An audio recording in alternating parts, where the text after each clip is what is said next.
आपको सूट बिखरा हुआ लेडीज़ नज़र आ रहा होगा जी, ये मेरा सूट है, इसकी मैं वीडियो आप लोगों के साथ शेयर कर चुकी हूँ।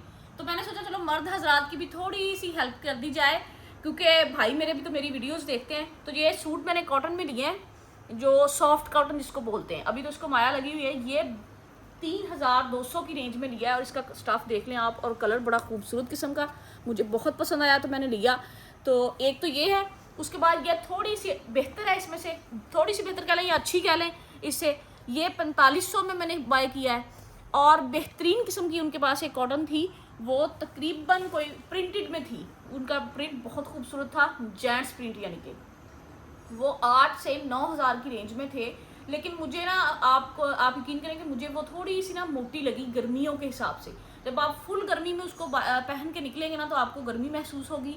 तो इसलिए मैंने सोचा चलो यही बाय करते हैं। और बड़े खूबसूरत किस्म के डिज़ाइन है, प्रिंट है, और जितना गुड़ डाले जाएंगे मीठा तो उतना ही होता जाएगा।